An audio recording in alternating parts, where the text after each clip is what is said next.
정치 권하는 남자 권성동의 정치 권법. 네, 정치 권하는 남자 권성동의 정치 권법. 여의도 정치의 뜨거운 현안들 관록의 사선 국민의힘 권성동 의원과 야당의 눈으로 들여다보는 시간입니다. 국민의힘 권성동 의원 나오셨습니다. 안녕하십니까? 예, 반갑습니다. 예, 그 사진도 그렇고, 예. 우성동 좌진석. 예. 윤석열 총장 가운데 두고 이렇게 사진이 많이 나왔어요. 그 완전히 핵심 측근이신 걸로 이렇게 언론에서는 묘사가 되고 있습니다. 네. 뭐 참모는 아니고. 예, 그렇죠, 그렇죠. 예, 예. 참모는 아니겠죠. 예. 근데 어떠세요? 지금 이제 어느 정도 소통은 꽤 하신 거잖아요. 예, 예. 예, 그 국민의힘 입당식이나 뭐 이런 거 가지고 계속 이야기는 나오고 있는데 어떻게 보십니까? 뭐 본인이 그 출마 선언문에서 예. 그 기자회견 과정에서 국민의힘과 국민의힘이 가치를 공유하고 있다. 이런 이제 얘기를 했잖아요. 예. 근데 이제 본인 입장은 제가 개인적으로 들어보면 이런 거예요. 예. 지금 당장 당에 이제 정치 시작한 지 얼마 되지도 않았고 그리고 총장직 그만두고 소위 말하는 뭐 집권 내지 자명을 하다가 예. 정치 선언을 했는데 예. 자기가 좀 더 자유스러운 입장에서 민심을 좀 듣고 싶다. 그리고 또 당에 들어오면은 당이라는 틀 안에 갇히는 것보다 좀 자유스러운 심정에서 이렇게 가고 또 밖에 보면은 민주당은 싫어하고 하지만 또 반문이지만은 또 비국힘이 있다. 국힘도 그렇게 좋아하지 않는 분들이 굉장히 많이 있다. 예. 이런 분들과 좀 더 만나서 대화를 하고 의원을 좀 확대를 하고 싶다. 예. 그런 차원에서 뭐 이제 대전 방문도 하고 카이스트도 어제 이제 방문을 했잖아요. 예.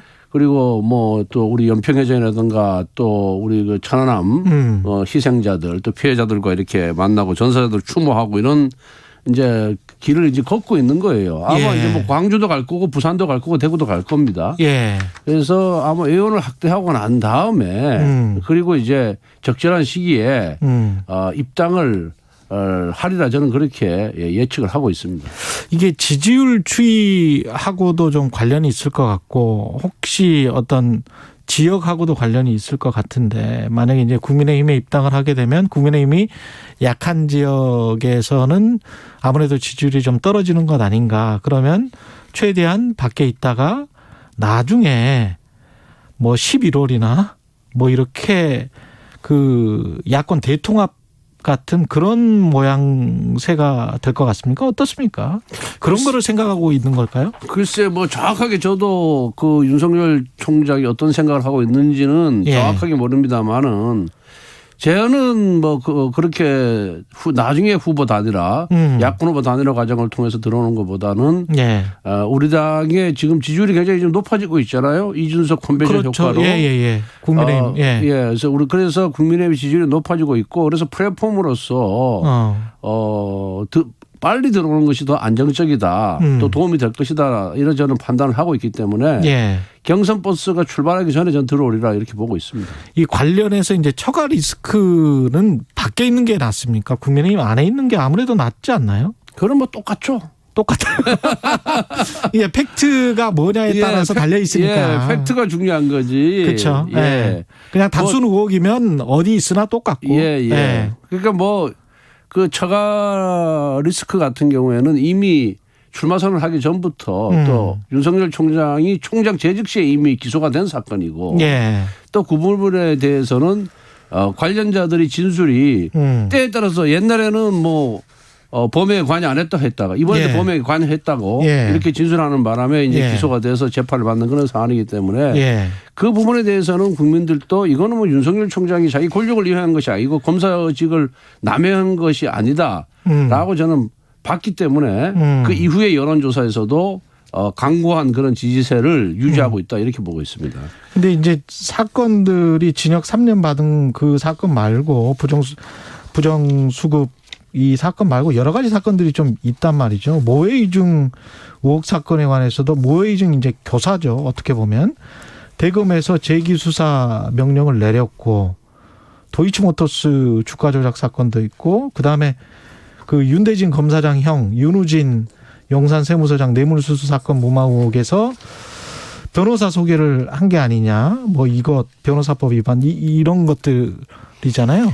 그거 이미 뭐 여러 차례 문제 제기가 됐던 사건이고요. 예. 총장 임명 청문회 과정에서부터 우리 당 의원들이 문제 제기를 했었고 예. 그 당시에 민주당 의원들이 적극 방어를 했거든요. 아무 예. 문제 안 된다. 그 후에 윤석열 총장이 조국 수사를 하기 시작하자 다시 민주당 의원들이 이번에는 거꾸로 예. 이 문제를 제기했습니다마는 아무것도 뭐 드러난 게 없거든요. 예. 도이치모터 사건 이미 공소시효가 다 완료가 된 사건이에요. 근데 검찰에서는 왜 계속 하고 있는 거죠? 그러니까 지금 검찰이 예. 제대로 된 검찰이 아니지 않습니까? 이번 특히 예.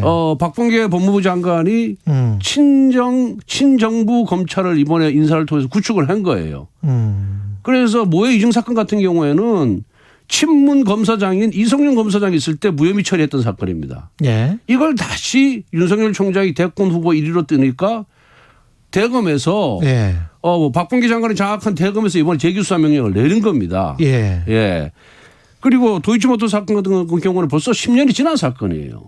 아무것도 드러난 게 없어요. 근데 이제 반대쪽에서 이제 여당 쪽이겠죠. 그쪽에서는 그때 1년 전에 그렇게 기소도 안 하고 그랬던 거는 결국 이제 검찰총장으로 있었기 때문에. 절대 그렇지 않죠. 왜냐하면 그 부분에 대해서는 네. 윤석열 총장이 수사 지휘를 한 바도 없고 보고를 한 바도 없고 이런 사건이 전부 이성윤 검사장이 지휘했던 서울중앙지검에서 일어났던 일이에요. 그래서 예. 뭐 물론 지금의 검찰이 정상적인 검찰이 아니지 않습니까? 제가 보기에는 검찰이 칼자를 주고 있기 때문에 예. 윤석열 총장을 흠집내기 위해서 별짓을 다 할 수도 있을 거예요. 나중에 무죄가 나든 말든 기소할 수도 있다고 저는 봅니다. 그렇게 무도한 정권이기 때문에 예. 나는 뭐 어떤 일이 벌어질지 모른다고 저는 그렇게 예상을 하고 있거든요. 예. 하지만 이런 사건들이 과거에 다 수사를 해서 무혐의 종결된 사건이고 그 무혐의 종결할 때의 수사 책임자가 이성윤이에요. 그런데 이제 와서 이것을 문제 삼고 기소한다고 한들 국민들이 이것이 정치적 수사고 정치적 기소가 아니겠느냐. 예. 저는 그렇게 볼 거라고 봅니다. 알겠습니다. 이 경선과 관련해서는 원래 그 국민의힘은 8월 말이었잖아요. 예. 8월 말이죠. 그러면 이제 최재형 전 감사원장은 근데 참 언제 들어오십니까? 글쎄요. 그분이 예. 뭐 언제 들어올지는 저도 잘 모르겠어요. 모르지만 예. 뭐 그분도 아마 대권 도전의 뜻이 있고 우리 당을 선택한다 그런다면은 예. 8월 말 이전에 저는 입당하리라 이렇게 보고 있습니다. 그렇군요. 근데 이제 원희룡 지사, 권영세 의원, 윤석열 전 총장 뭐 이렇게 예. 하태경 의원, 안철수 국민의당 대표는 오늘 만나기로 했고 예. 이렇게 쭉 광폭 행보를 보이고 있는데 예. 안 만나는 사람 지금 안 만나는 사람이 홍준표, 유승민 이렇게는 지금 안 만났어요. 이게 의미하는 바가 좀 있습니까? 지금 뭐 아무래도 본인이 이제 지방 행보도 해야 되고 민심 청취도 해야 되고 예. 또 그 와중에 또 사람도 만나야 되고 가다 보니까 시간이 없는 거 아니겠습니까? 예. 그래도 뭐 그런 분들을 만나려면 식사라도 함께 해야 되니까 예. 그 시간을 내 하루에 뭐 두 번밖에 못 만나잖아요, 사람들을. 예. 그래서 아마 윤석열 총장 생각도 자기가 당내외 인사들을 두루 만나서 정치 선배들 두루 만나서 여러 가지 현안에 대해서 듣고 싶다는 얘기를 하거든요. 그리고 자기가 이제 정치 시작한 지 얼마 안 됐기 때문에 예. 그분들이 노하우를 좀 전수받고 싶어하다. 전수받고 싶다는 얘기를 지금 저한테도 했어요. 그리고 당내외 인사를 망라하고 필요한 분은 언제든지 만나겠다. 예. 그런 의사를 표출했기 때문에 예. 아마 먼저 연락되는 분들은 먼저 만날 것이고 또 좀 서로 시간이 안 맞는 분은 나중에 만날 것이고 해서 대부분 다 만나리라 저는 그렇게 보고 있습니다. 어떻게 보면 그 윤석열 전 총장이 당내에서 소수 후보들 홍준표나 유승민 의원 같은 경우는 이제 2등을 다투고 있잖아요. 그래서 소수 후보들 규합하는 과정이 아닌가 그렇게 보여지기도 합니다. 그런 건 아니고 뭐 이제 과거 인연이 있었던 분들 좀 먼저 만나는 것 같고요. 아무래도 뭐 원희룡 지사 같은 경우에는 또 검찰 선후배 아니겠습니까? 예. 원희룡 지사가 1년 후배예요, 검사로서는. 예, 그렇군요. 그래서 그런 또 개인적인 연이 닿는 사람들을 좀 먼저 만날 것이고 또 그렇지 않은 분들은 좀 천천히 만나지 않을까 이렇게 생각하고 윤석열 홍준표 의원은 한참 또 선배이기도 대선배죠. 예.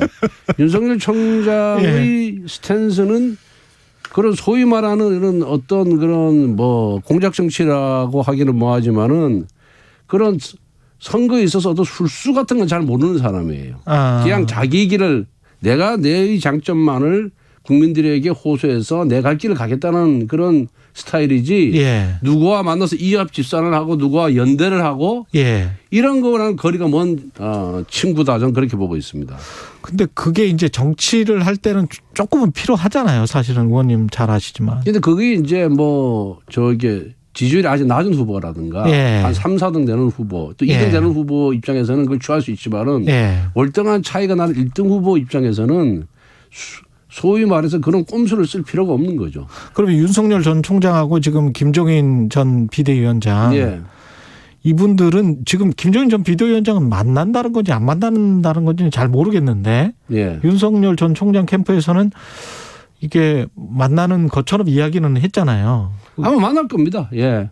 예. 왜냐면은 김종인 위원장이 우리 당의 비대위원장을 맡아서 당이 다시 도약할 수 있게끔 다시 기틀을 잡을 수 있게끔 자리를 잡아주신 분이거든요. 예. 또 그분의 저는 정치 노하우는 배울 점이 굉장히 많이 있습니다. 그래서 윤 총장 입장에서도 본인을 위해서도 저는 만나야 된다 이렇게 생각하고 있습니다. 이게 만나면 어떤 의미가 있는 것일까요? 어떻게 보면 이제 김종인 전 비대위원장은 킹메이커로서의 역할을 굉장히 많이 해왔기 때문에 그 킹메이커의 뭐 추인, 승인, 같이 간다 뭐 이런 의미일까요? 뭐 그런 거보다는 뭐 정치 신인으로서 정치 대선배께 찾아뵙고 인사를 드리고 그분의 경험 또 그분의 세상을 보는 눈 이런 부분에 대해서 경청하는 자리를 갖게 되겠죠. 그 몇 달 전에 계속 있어 왔던 제3지대로는 이제는 완전히 없는 그 가능성이 없다고 보십니까? 어떻게 보세요? 저는 뭐 3지대로는 택할 이유가 전혀 없다고 생각합니다. 윤석열 전 총장의 3지대로는 없다. 왜 우리 당의 지지도가 계속 높아지고 있고 또 이준석 당대표가 공정한 대선 관리를 위해서 굉장히 애를 쓰고 있기 때문에 또 국민들의 다수의 의견도 우리 당의 우리 당의 60%가 윤석열 지지자거든요. 그러면은 굳이 제 3지대를 택해서 어려운 길을 갈 필요가 있겠느냐. 그리고 제 3지대로서 성공한 예도 전혀 없어요. 그렇기 때문에 제1야당의 외피를 입는 것이 윤석열 총장의 대권 가도에 저는 더 도움이 될 것이다 이렇게 보고 있고 아마 그 캠프에서도 그렇게 생각하리라고 생각하고 있습니다. 그 당원 투표 지금 일반인 여론조사 50% 해서 경선 룰은 이렇게 돼 있는데 윤 전 총장이나 최재형 감사원장 같은 경우에 전 감사원장 같은 경우에 좀 불리한 게 아니냐. 그래서 경선 룰을 바꾸자는 논의가 있습니까? 아직까지는 공식적인 논의가 없는 것으로 없어요? 저는 듣고 있고요. 그쪽에서도 뭐 그런 요구를 할지 안 할지는 저는 잘 모르겠어요. 그런데 굳이 대권에 나오는 사람이 당당하게 나오는 거지 뭐 그 경선 룰을 갖고 시비를 걸고 그걸 갖고 뭐 이래 바꿔달라 저래 바꿔달라 자기한테 유리한 식으로 이렇게 규정을 바꿔달라고 요구하는 것 자체가 저는 윤석열스럽지 못하다 이렇게 저는 보고 있습니다. 이대로 가도 지금 현재 아까 말씀하시는 거 들어보니까 뭐 60% 당원의 60%가 지지를 하고 있다면 윤석열 전 총장 입장에서는 뭐 바꿔달라고 할 이유는 없겠네요.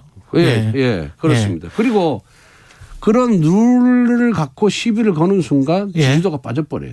제 생각은. 오히려. 그래서 큰 길을 가는 사람은 대도무뭉이라 그러지 않습니까? 뭐든 정정 당당하게 가고 자신감 있게 가는 게 좀 중요하다고 생각합니다. 이 윤석열 전 총장이 지금 그 탈원전 이야기를 계속 연이틀 하고 있는데 이거는 어떤 생각에서 나온 것일까요? 뭐 아무래도 이 탈원전 정책으로 인해서 우리나라의 원전 생태계가 파괴되고 또 젊은 그런 원자력을 전공하는 공학도들이 일자리라든가 이제 진로가 불투명해졌잖아요. 그리고 전 세계적으로도 이제 원전이 안정성이 입증이 되고 있고 또 탄소 중립을 위해서는 원전 필요성이 지금 대두되고 있는 그런 시점인데 이 탈원전 정책이 본인은 뭐 수사를 해서 알고 있겠지만 예. 합법적 근거 없이 이제 무리하게 진행이 되었고 그 과정에서 감사원도 핍박을 받았고 이거를 또 감사원 고발을 수사하는 검찰도 이제 핍박을 받았거든요. 예. 그렇기 때문에 이 소주성, 소득주도 성장, 부동산 정책과 함께 대표적으로 실패한 사례가 문재인 사례가 이 원전 정책이에요. 탈원전 예. 정책이에요. 예. 그렇기 때문에 문재인 정부와를 비판함과 동시에 문재인 정부의 경제 정책과는 다른 길을 가겠다라는 것을 보여주기 위한 그런 신호로 첫 발걸음으로 이걸 선택하지 않았나 그렇게 보고 있습니다. 알겠습니다. 예. 다른 그 주장도 있을 수가 있을 것 같은데 원전과 관련해서는 그렇습니다. 이 정도로 예. 이야기를 하고요. 그 가짜 수산업자 이 예. 사기꾼 있지 않습니까? 예. 박영수 특검에게 뭐 특검의 부인에게 뭐 포르쉐 렌트를 해줬다랄지 아니면 과메기 뭐 대게를 선물을 해줬다랄지 그다음에 뭐 그 이동훈 전 대변인 뭐 이렇게 쭉 나오잖아요. 이게 어떻게 봐야 됩니까? 이 사람의 사건은? 뭐 단순한 사기꾼에게 농락당한 것이 아닌가. 근데 이제 사기꾼이 이 특검이랄지 이동훈 뭐 조선일보 기자랄지 TV조선 앵커랄지 이렇게 쉽게 만나고 뭘 부탁을 하고 중고차를 주고 뭐 이럴 수가 있나요? 그 소위 말해서 이 사기꾼들의 특징이 예. 고급 사기꾼의 특징이 뭐냐 하면은 내 주변에 예. 유력자들이 있다. 내 백그라운드에 유명 정치인이 있고 유명 권력자가 있다는 것을 예. 보여주는 것이 사기치는데 제일 요건이거든요. 예. 그래야 뭐 큰 거액을 이제 편취할 수가 있는 거잖아요. 예. 그런 차원에서 이 친구가 아주 머리를 썼다고 저는 이렇게 보고 있고요. 뭐 정치인이 누가 만나자 그러면 만남을 거부하기는 참 어려워요. 저도 그래요. 예. 누가 좀 보자 그러면은 예. 다 동등한 한 표를 갖고 있는 사람들이기 때문에 그럼 만나보지 뭐. 예. 만나서 대화를 나눠보면 좀 이상한 사람들이 있거든요. 그러면 자기 판단하에서 이제 더 이상 연락 안 하고 끊고 그리고 또 대체로 그런 사람들을 만나보면 뭘 좀 도와달라고 하는 사람들이 많아요. 근데 이 친구는 뭐 도와달라고는 안 했던 것 같아 내가 보기에. 예. 이번에 가짜 수산업자는 사람은 그냥 만나서 좋은 대화 나누고 좋은 음식 먹고 또 좋은 선물하고 뭐 이런 과정을 거쳐서 이제 사람을 사귀려고 했던 것이 아닌가 이런 생각이 드는데 예. 글쎄가 포르쉐를 받았다는 부분은 저도 좀 그건 부적절했던 것이 아니냐. 예. 뭐 나중에 렌트비를 줬다고 그러지만은 예. 그거는 좀 이상하기도 하고 좀 부적절해 보이기도 하고요. 관련해서 김재원 최고는 이제 청와대 이야기를 같이 이야기하면서 청와대는 굉장히 좀 불쾌하고 있습니다. 그냥 뭐 근거가 있이 좀 연루서를 제기해라 뭐 이런. 아니 그런데 이제 예. 그 사면을 받았다는 거 아니겠습니까? 예. 이번 사건 말고 그전 사건으로. 예. 그전 사건으로 사면을 받았다 그러는데 그 사면을 받았던 범죄가 사기 범행이더라고요. 그 제가 이명박 정부 때 청와대 법무비서관으로서 사면 업무를 주도하지 않았습니까? 야, 예. 그런데 사기 횡령 같은 재산 범죄의 경우에 그 피해 금액을 변제하지 않으면은 사면 대상에서 제외하는 것이 그 당시까지 관행이었습니다. 예. 절대 법무부에서 사면 주무부처인 법무부에서 예. 절대 거기에 대해서 동의를 안 해줘요. 예. 그래서 추징금 있는 사람들은 추징금을 다 내야지 사면을 해줬습니다. 그다음에 사기, 횡령 등 재산범죄 같은 경우에는 피해 금액을 상환을 해서 피해 회복이 돼야 사면이 대상이 됐거든요. 예. 그런데 뭐 언론을 통해서 보면 이 사람 같은 경우에는 그 사기 피해 금액을 변제도 안 했는데 사면이 됐다는 거거든요. 그리고 2017년 청와대 사면은 제가 기억하기에는 거의 일률적인 기준에 의해서 사면을 한 걸로 저는 알고 있거든요. 그렇겠죠. 예. 예. 특별 사면이든 특별 사면이지만은 160만 명인가 그렇던데. 예, 특별 사면 특별 사면이지만은 소위 말해서 뭐 유력한 정치인, 유력한 경제인, 유력한 뭐 행정가 이런 사회 저명 인사에 대한 사면이 아니었단 말이에요. 예. 그런데 어떻게 일률적인 기준에 의해서 사면을 하는데 이런 친구가 들어갔는지 예. 그 부분에 대해서는 예. 지금까지 사면 관행과는 완전히 다른 경우이기 때문에 청와대와 법무부에서 이 부분은 분명히 왜 그렇게 포함이 됐는지에 대해서 밝혀야 된다고 봅니다. 유승민, 하태경 의원이 그 여가부 폐지를 공론화했잖아요. 예. 그게 사실은 좀 이준석 대표가 그 전부터 계속 했던 이야기의 연장선상 같기도 하고 이게 어떻게 보십니까? 정치적으로는 여가부 폐지를 공약 비슷하게 유승민 후보는 말하고 있는데 여성가족부 폐지는 예. 이명박 정부 때 이명박 대통령의 공약 사항이었어요. 그래서 그때부터 우리 당 입장에서는 여성가족부가 사실은 인원도 적고 예. 권한도 거의가 없습니다. 그리고 업무 자체가 예. 뭐 보건복지부라든가 교육부라든가 과학기술부라든가 이렇게 업무가 거의 중복되는 경향이 있어요. 예. 그래서 독립된 여성가족부가 과연 필요할 것이냐라는 논의가 있어서 이명박 정부 때 폐지하려고 했습니다마는 공약을 내걸고 당선된 후에 폐지하려고 정부조직부 개정안까지 냈습니다마는 당시 민주당이 반대를 해가지고 결국은 성사가 안 됐거든요. 그래서 뭐 민주당 의원들도 그렇고 우리 당 의원 중에 상당수는 여성가족부 무용론에 대해서 공감하는 편입니다. 이게 그 어떻게 영향을 미칠까요? 사실은 여성표를 생각을 해보면 꼭 그 바람직하다 뭐 이렇게 보이지는 않는데. 아니 근데 이제 자꾸만 이제 여성단체에서는 마치 여성가족부를 폐지되면 여성에 대한 뭐 차별 정책을 지속하려는 것이 아니냐. 여성에 대한 우대 정책을 소위 어퍼머티브 액션이라고 그러죠. 한시적인 우대 조치를 취하지 않습니까? 남성에 비해서 많이 불리하니까. 상징적으로 사실은 농축면이 있거든요. 이제 그런 식으로 논리를 펴면서 계속 공격을 해왔거든. 그 당시도 그렇게 해왔어요. 그런데 사실 여성가족부가 인원이 뭐 100몇십 명밖에 되지도 않아요. 그리고 정책이 여성들을 위해서 그렇게 뭐 여성 복지, 여성 지위 향상을 위해서 목소리를 또 내는 기관도 아니에요. 정부 내에서 있으나마나한 기관이거든요.